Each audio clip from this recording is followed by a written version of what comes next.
Hello, everyone. I'm Michelle Cassidy with the Florida Aviation Network, and we're here at the Sun Fun at the Howard Hughes exhibit in the Florida Air Museum. And we're here today with my co-host Rich Weber, and we're here with a great legend of ours, Billy Henderson, and he has a really good history. Why don't you tell us a little bit about it?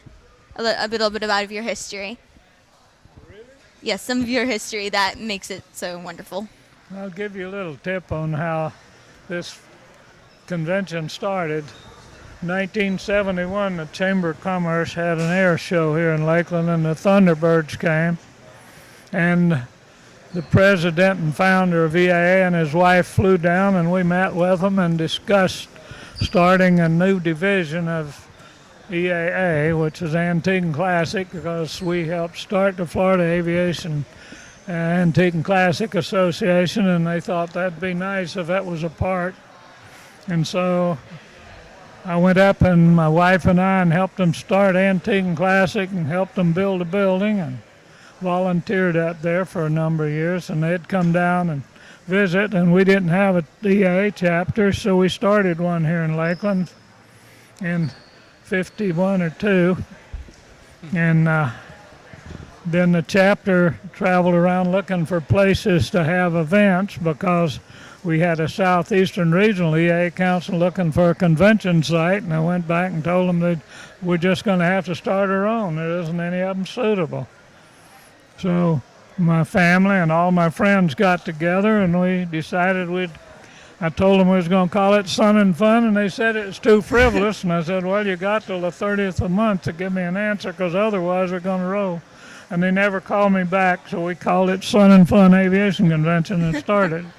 My family and many friends ran it for 10 years as volunteers and even donated money. Quite interesting. The first year was $100 a piece if you want to have porta-johns here. Everything else was donated, and the first flying was so successful I had people arriving for 2 days after it was over, because it was a 3-day event, and I kept leaving work to take care of them. We had 37 air coops parked in a row on the north side. So the next year we said we got to go a whole week. So we went an entire week, and we had a double in size or more, and then a lot of other units jumped on board, and 7 chapters in Central Florida jumped into out. And so it just kept going from that. And the third year we said it's getting too big for where we're at, so we decided to lease land. And this part of the airport was a jungle and a swamp, and we talked the city and the mayor into giving us a good deal on it. And the city was most helpful in helping us clean the land and clear it up. And the mayor was our first female mayor, and we named the street after her here, Peggy Brown. And Peggy ran the garden club in Lakeland, and she got the garden club to help landscape it after we cleared it. She got the city and county to help us on some of the clearing. I had a friend start a land clearing company and wanted to test it out, and we let him clear the whole front of the airport out here because it was all pine trees. And so it's been a labor of love for an awful lot of people, and I was amazed. Even Dick Bach and some of the people showed up at the first fly-in, and we got to be great friends with a lot of people from all over the planet. I was amazed at the people that flew in and supported us. Thought it was great, so it kept going. And it was all volunteer for 10 years, and I finally had to borrow $10,000 on the house to keep the thing going and keep the land clear in. After 10 years, he begged me to quit my real job and go full-time so I could keep it together, and by then I was about a 12 or 14-year volunteer at iSky, so they drafted me to go on the board of directors at iSky, where I served for a great number of years. And I retired after they got a thing rolling up there real good and helped them start the museum at iSky. And my wife and I helped build the Antique and Classic building at iSky, and then we started Home Built and ran that for 10 years. So it's been a great life, met a lot of wonderful people like Bob Hoover, who's here visiting, Scott Caulfield, Bob Morgan with Memphis, all come down as guests, and you find out people are all pretty much the same. And we never had problems with money because somebody'd always slip me a check. And so you find out people that are truly wealthy don't brag about it or show it off. Had some even donate a shower house and come all the way from Palm Beach and build it and bring me the keys. So I made 1 million friends, and that's what it's all about. The airplanes are just a common denominator. But, oh God, now I've got friends I hear from all over the world.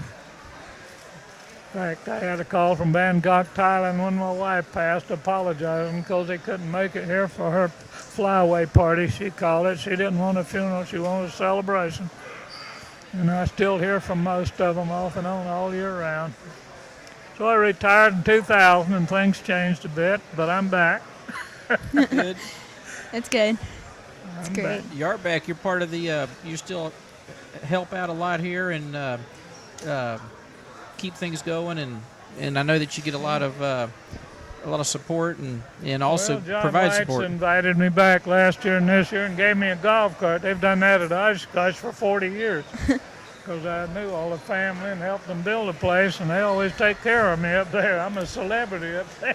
You can't go wrong with that, can you? Oh, guys, and I can invite anybody up there as a guest, and they'll give them all their tickets and stuff. And they invited me back this year and begging me. Thought last year would be my last, and 40 was enough. The new chairman of the board called and asked me 1 million questions and wanted some advice and wrote a whole book on what he and I talked about and sent it to me and begging me to come up and said, I'll send you tickets and plane fare. And I said, no, I never asked for that. I'll be up. Just give me a campsite near the Red Barn, we call it, where they can go get groceries and breakfast every morning. And so they've got that all handled. They're going to memorialize it there at Oshkosh and do a missing lady flyby. She was a 39-year supporter up there. And we traveled all over America starting the EA conventions. And a lot of great memories and met jillions of wonderful people. So it took a lot of hard work and dedication to make Sun and Fun possible, I've heard. It isn't that. We started flying in Alabama and Kerrville, Texas, and Long Beach, California, and Arlington, Washington, all over the United States, Arizona, Copper State. We helped them get that rolling. So we got friends all over the planet. We even went to Australia and New Zealand and helped them get going. And I was asked, did I want to go flying in New Zealand? You'll love that. And they had a Chris Hines airplane. The guy threw me the keys and he said, can I go with you? And I jumped in the airplane and took off, flew all over Christchurch and Cook Mountain, and came back and landed. And he said, congratulations. I said, why? He said, you just test flew the first home build ever completed in New Zealand. Glad you. Thanks for the warning. Thank you for not telling me till I got back to Christchurch. Oh, God, I made a lot of friends over there. So it's been a great life, and still hear from a lot of folks. In fact, people even came from my wife's flyaway and took ashes back to New Zealand and to Australia. And they still scatter them some places in the world. And Oshkosh found out we scattered them on Compass Hill at Oshkosh because I was there on the board and helped develop that. And it's a high point over the airport that we planned on Paul Pobresny having a final resting place. So we scattered it there as ashes up there. And they found out now they want to do a missing woman flyby and do a special memorial service up there and put her on the memorial wall. She's a 39-year veteran up there. That was nice. That's Great good. lady. She put up with me all those years. Yep. 60 years we Yes. had together. That was pretty great. That's pretty good. Oh, Not many can say that, Billy. it was great. Great lady. Yep. She put in a lot of blood, sweat, and tears into all your work here building Sun and Fun. It was never about money. It was a labor of love. And I dumped tons of money of my own money in here helping to keep it going. And like I say, I mortgaged the house to clear some of the land out here. And she even helped you clear the land, didn't Yes. I'm She very- killed rattlesnakes and all hard-shelled gophers across the county line because it was illegal to kill them. Fill gopher holes. These work, she started GA parking and handled that so she could train volunteers. Then she took over home-built headquarters here and ran it and trained people to run that. And then she took over aircraft camping. And it's getting better, but the last time she ran it and she got we helped start Short Wing Piper and they took it over. And we were parking campers on the north side of the airport. We overflowed the whole campground. And she was great at what she did, and she had a jillion friends. So it's been quite interesting. So she was a volunteer all those years, and he never got paid. None of the volunteers did, of course. But our VIPs was always the volunteers. And the guests, I learned in Australia, purple is royalty. We made purple name badges and trained all our volunteers that if you see a purple name badge, you're a guest. So leave them alone and help them get around and find what they want to do. And so I made a jillion friends with a lot of wonderful people. And it's a labor of love. It's never about money. And money will take care of itself if you don't worry about it too much. Right. Just do the right thing. Like Obi there, he was with the FAA when he started this foundation. Dare and I worked over there and helped him with that landscaping, their building and everything. In fact, I went to Washington and talked to Admiral Busey into giving me the money to build that building. And he came down to dedicate it for us. So, a lot of great friends. Every FAA administrator since '75, I'd invite them down. I'd go up and visit them, and they'd come down and visit. So I met all of them. Jane Garvey was here when my wife passed, or before she passed, and Jane gave her an award for all her support of general aviation all these years, which I appreciated. Jane was quite a lady. And Obi was working for the government. Excellent. Yes. Billy, what can you tell us about the Florida Air Museum? There's some history with this that you started. Back in the early days, I formed a separate not-for-profit corporation, Sun and Fun Aviation Foundation. Picked some select supporters for the first board of directors, and started raising money to build it. And we appointed Morton Lesser and Bob Allen, you may have heard of, and to find somebody to manage the development, and they hired my son. And he started this thing, and he's one, him and Eddie Hoffman, who was about number 52 EA member in the world, helped decorate the whole Florida history wall over there and design it. And Pat Packard came down and helped us, who built some of the Warbird wing at Oshkosh.